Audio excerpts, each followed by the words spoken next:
Hello guys, welcome back to my channel once again. I hope you all are well. Storyline for you presents Narcos Season 1 Episode 8। अगर आपने इस series के previous episodes नहीं देखे हैं तो मैं डिस्क्रिप्शन और आई बटन पर लिंक दे दूंगा, आप वहां पर क्लिक करके देख सकते हैं, नहीं तो आपको आगे की कहानी समझ में नहीं आएगी। एपिसोड 8 की स्टार्टिंग में हम लोग पाब्लो और उसके कजन गुस्तावो को देखते हैं जो कोलंबिया के जंगल में थे और पाब्लो अपने खुद के जेल के लिए जगह ढूंढ रहा था। हाँ गाइस, पाब्लो अपने लिए खुद का जेल बना रहा था जहां पर वो सरेंडर करके रहने वाला था। वो सैटेलाइट फोन के थ्रू अपने आदमियों को वहां पर बुला देता है, तभी यूएस गवर्नमेंट और डीए इस कॉल को टैप कर देते हैं और उनको पाब्लो की लोकेशन मिल जाती है। लोकेशन मिलने के बाद डीए ये इन्फॉर्मेशन कर्नल कारिलो को देते हैं और जब तक कर्नल कारिलो अपनी टीम के साथ वहां पहुंचता है तब तक पाब्लो और उसके आदमी वहां से भाग चुके थे और पाब्लो ने सैटेलाइट फोन को एक गधे के सिर पर बांध दिया था। नेक्स्ट सीन में हम लोग एक्स प्रेसिडेंट की बेटी को देखते हैं जिससे पाब्लो एक नया वीडियो शूट करवाता है। इस वीडियो में एक्स प्रेसिडेंट की बेटी पाब्लो के नए डिमांड्स के बारे में बताती है, जिसमें वो बोलती है कि अगर प्रेसिडेंट गविरिया ने पाब्लो के ऊपर हो रहे सारे पुलिस ऑपरेशन को बंद कर दिया तो पाब्लो 2 पॉलिटिशियन के बच्चों को छोड़ देगा। अगर प्रेसिडेंट गविरिया ने ऐसा नहीं किया तो वो सारे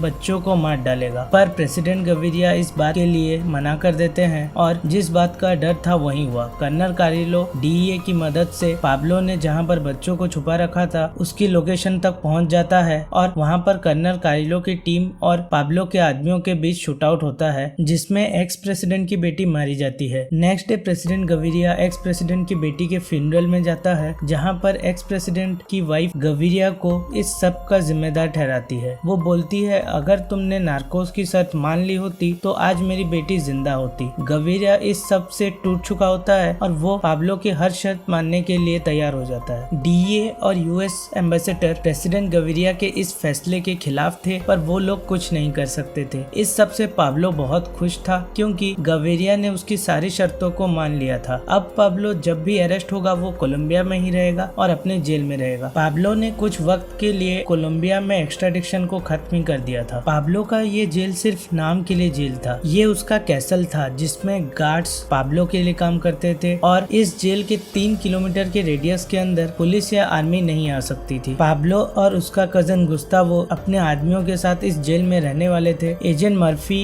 पेनिया और कर्नल कारिडो इस बात से परेशान थे। वो डिसाइड करते हैं कि वो अनऑफिशियली पाब्लो के कुछ इम्पोर्टेंट लोगों को मार डालेंगे। पाब्लो और गुस्तावो अब जेल जाने वाले थे तो वो अपने सारे पाउडर के बिजनेस को मैनेज करने का काम अपने ड्रग डीलर्स मोनकोडा और गैलियानो को देते हैं और पाब्लो जेल में बैठकर पैसा कमाने के लिए वो अपने पार्टनर्स और ड्रग डीलर्स से एक वॉर टैक्स लेने वाला था, क्योंकि पाब्लो ने गवर्नमेंट से लड़कर हर नार्कोस को बचाया है जिसको गवर्नमेंट एक्स्ट्राडिक्ट करने वाली थी। तो अब पाब्लो अपने पार्टनर्स और ड्रग डीलर से $2 लाख हर महीने टैक्स कलेक्ट करेगा। रात को पाब्लो जब अपने घर में होता है तो उसके घर में एक ब्लास्ट होता है जिसमें पाब्लो और उसकी फैमिली तो बच जाते हैं, पर इस ब्लास्ट की वजह से पाब्लो की बेटी मैनुएला एक कान से बहरी हो जाती है। इस ब्लास्ट से पाब्लो समझ चुका था कि ये काम पुलिस ने नहीं करवाया, उसके किसी आदमी या राइवल गैंग ने करवाया है। नेक्स्ट सीन में हम ओचोहा ब्रदर्स और काली कार्टेल के पाचो को देखते हैं जो गुस्तावो को खत्म करने का प्लान बना रहे थे, क्योंकि गुस्तावो का अफेयर ओचोहा ब्रदर्स की बहन के साथ चल रहा था, इसीलिए वो गुस्तावो को खत्म करना चाहते थे। और एक बार गुस्तावो खत्म तो पाब्लो का बिजनेस एम्पायर जड़ से हिल जाएगा, क्योंकि गुस्तावो पाब्लो के बिजनेस एम्पायर का बैकबोन था। ओचोहा ब्रदर्स पुलिस को सरेंडर कर देते हैं ताकि पाब्लो इनको मार न सके और वो कर्नल कारिलो को गुस्तावो की लोकेशन दे देते हैं, जहाँ पर गुस्तावो ओचोहा ब्रदर्स की बहन को मिलने आने वाला था। लोकेशन मिलने के बाद कर्नल कारिलो अपनी टीम के साथ गुस्तावो को पकड़ लेता है और वो उसे अरेस्ट न कर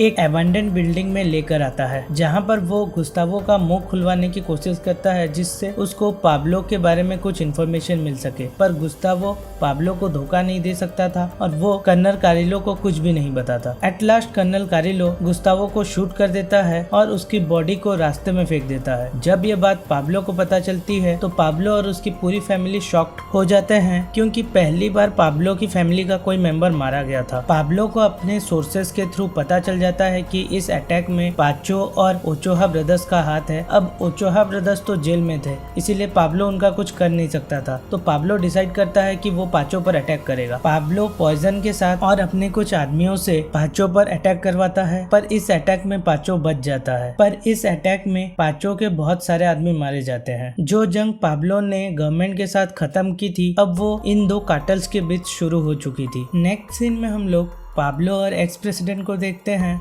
जहां पर पाब्लो एक्स प्रेसिडेंट के सामने सरेंडर करता है और एक्स प्रेसिडेंट पाब्लो से एक एग्रीमेंट साइन करवाता है जिसमें गवर्नमेंट के कुछ टर्म्स एंड कंडीशंस थे, जैसे पाब्लो देश में ब्लास्ट नहीं करवाएगा, वो जेल में किसी को मार नहीं सकता, एक्सेट्रा। एग्रीमेंट साइन करने के बाद पाब्लो अपने चॉपर से अपने जेल की तरफ चला जाता है। नेक्स्ट सीन में हम लोग ऑफिशियल्स को देखते हैं जिन्हें पॉइजन की लोकेशन मिल चुकी थी और वो कर्नल कारिडो को इसके बारे में इन्फॉर्म करते हैं। कर्नल कारिडो अपनी टीम के साथ पॉइजन और उसके आदमियों पर हमला करता है, जिससे पाब्लो का बहुत खास आदमी पॉइजन मारा जाता है। ये पाब्लो के लिए एक और शॉक था, क्योंकि इन कुछ ही दिनों में पाब्लो ने दो अपने खास आदमियों को खोया था, गुस्तावो और पॉइजन। अब पाब्लो के एम्पायर का डाउनफॉल स्टार्ट हो चुका था। इसी के साथ एपिसोड 8 यहीं पे खत्म होता है। अगर आपको मेरा एक्सप्लेनेशन अच्छा लगे तो इस वीडियो को like, comment and subscribe the channel.